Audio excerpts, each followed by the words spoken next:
Good morning, everyone. My name is Mighty Stream. Today is March 25th, and we are going to do the Just for Today NA meditation together. I want to greet you this morning and tell you good morning. It's Friday. I am so excited that it's Friday, even though I know there's tons more work that needs to be done before Monday.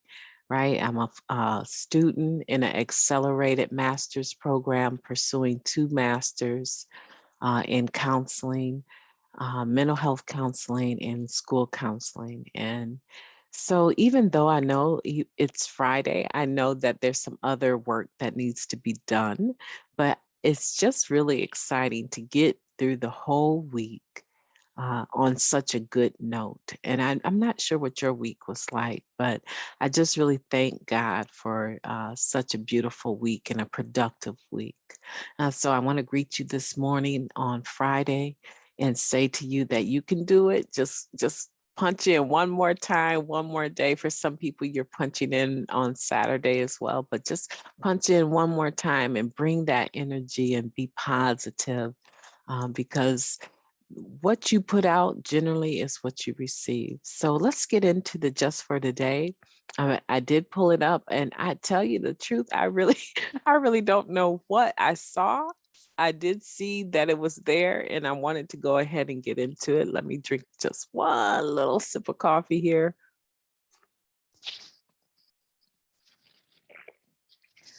That's wonderful. Did I show you guys my new cup? I don't know if you can see that there.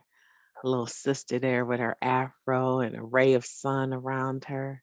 I really like that. Yeah, she's got her hands up in a prayer symbol. And this sunflower is made up of butterflies. You really can't see the yellow side there, but those are butterflies. Isn't that something? Okay. Hood Recovery Services is bringing to you Hope Offered on Demand. You can reach me at recoveryofhope21@gmail.com. I am hoping to hear from everyone today. That would be so exciting. Send me an email and tell me what's going on in your life so that we can plot your way through, navigate your way through. This is an initiative brought to you by Hope Through Navigation, so we can navigate your way through in a hopeful manner, right?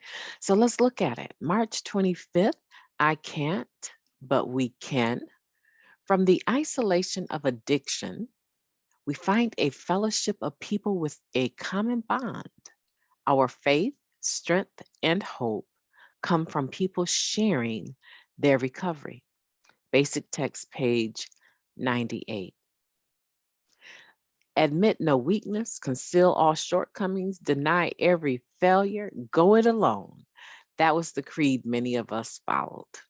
We denied that we were powerless over our addiction, that our lives had become unmanageable, despite all evidence to the contrary. Many of us would not surrender without the assurance there was something worth surrendering to.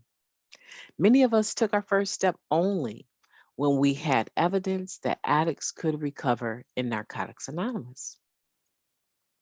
In NA, we find others who've been in the same predicament with the same needs, who found tools that work for them.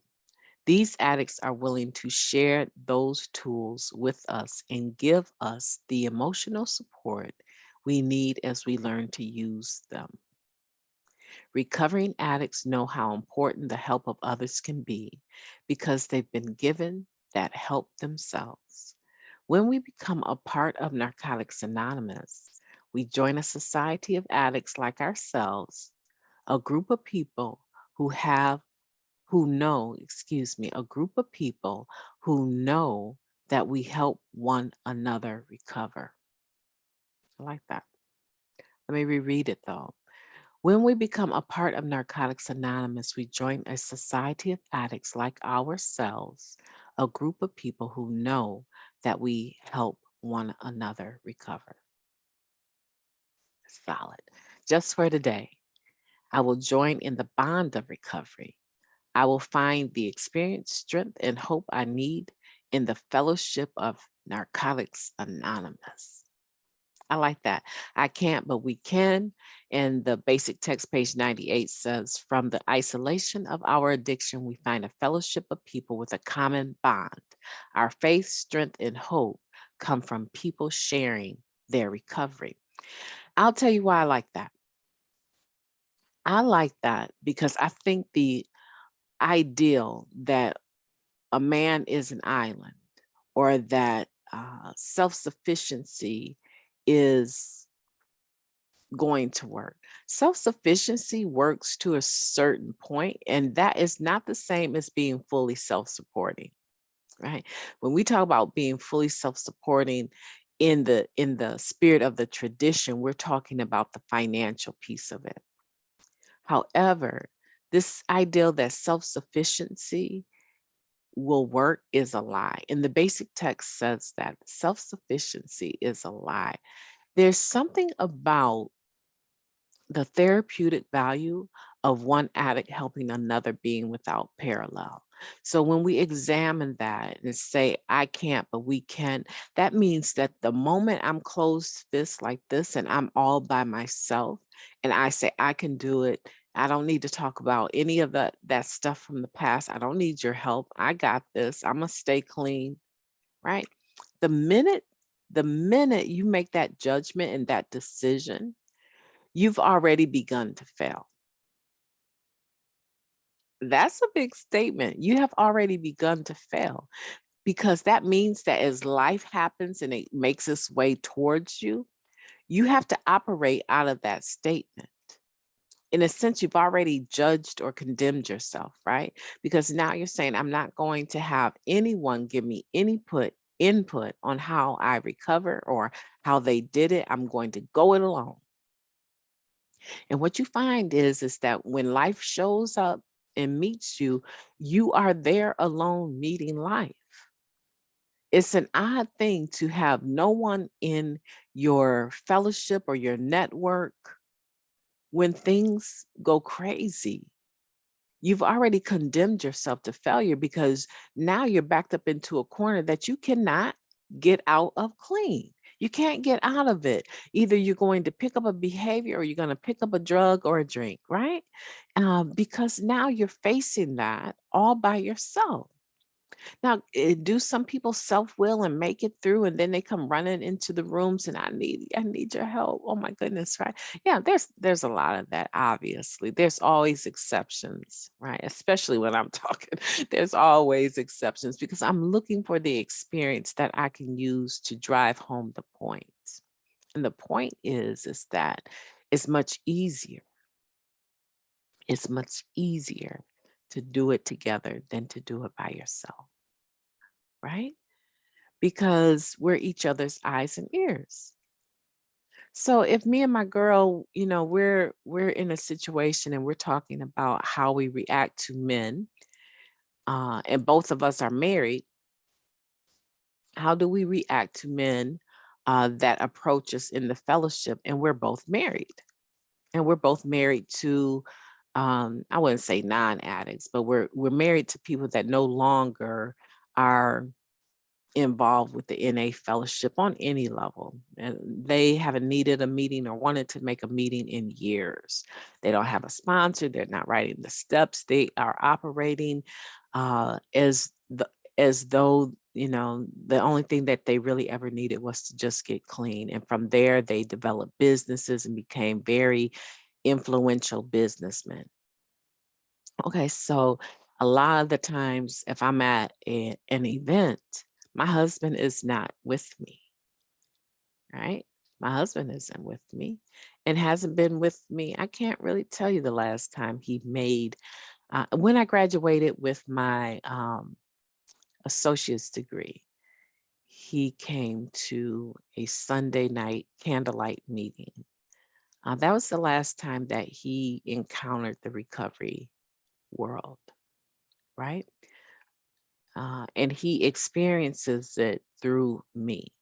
So he doesn't have a need to go to meetings, even though I think he should. He doesn't have a meeting. So me and my girl, we're talking about, how is it that the men continue to approach us knowing that we're married women? And I tell her my point of view, and she shares her point of view. And her point of view might be it's no problem to look long as you don't eat. And my problem might be I don't even want to look, right? So here we are and having this discussion. And then because we have developed a commonality, a relationship discussing something that we've seen our similarities and we understand that we're both experiencing this. So when it looks like someone is pulling me aside and talking to me on a regular basis at the meetings, and next thing you know, I'm sitting in the vehicle chit chatting with them, and I'm a married woman, right? So if that was to happen, she would now have the eyes and ears to be able to come to me and say, Mighty Stream, what are you doing? What is going on with you, girl? You don't even usually after the meeting, you up and out of here, but now you hanging around talking to Joe Blow. What is going on? Right? In that moment, I'll be like, girl, you know what? I'm so glad you checked me because for just an instant, I just was like, it'd be so nice to make a meeting and do fellowship and conventions with someone in recovery. I'm gonna tell you the truth, I was starting to slide, right? Isn't that wonderful that you could have someone in your and this is not a real experience. This is not this has not happened. So I want to make sure that you understand that I am making an example so that you understand that it is nice to have someone that you can identify with in the rooms of recovery, that you know them and they know you, and you have given each other permission to recover together, the good and the bad, the permission to speak into one another's lives about areas that you may not just open up to the whole fellowship. That's just one small example of I can't, but we can. There's other instances. And you know what those instances are. You know the instances that you keep really close to your heart, and maybe you don't talk about them because there's a sense of if I don't mention it, or if I don't bring it up, or if I don't acknowledge it, that means that if I fall into that behavior, there's no one to check me, right? And that is still operating alone. You don't have to broadcast. There's some people go to meetings, they broadcast all of their business, right? And the people listening to them for during however long they have to share are wondering, the people that you're talking about, they actually make meetings. And so now we know all of their business, right? You just broke their anonymity trying to set yourself free. There's a way to share, right? So I'm not saying that you're going to come to the tables and pour everything out on the tables, but it sure would be nice if we could develop a network within the fellowship of people that believe in us, have faith in us, and that we believe in, have faith in, that we can turn to and just say, you know what, I don't need a lot. I just need a vent. I just need a vent. You can give me some feedback if there's something that you notice, that's fine, but I just need 10 minutes of your ear, right? So for those people that don't share in meetings and they're not accessing the benefits of the fellowship, I want to challenge you to pick one or two people that when they share, you are able to identify with them. You find yourself nodding your head.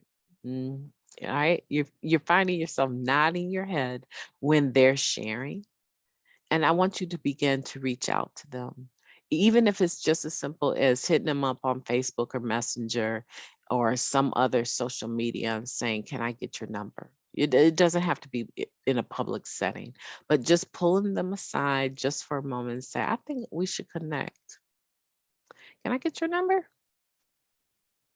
And then tell them when you're going to reach out to them.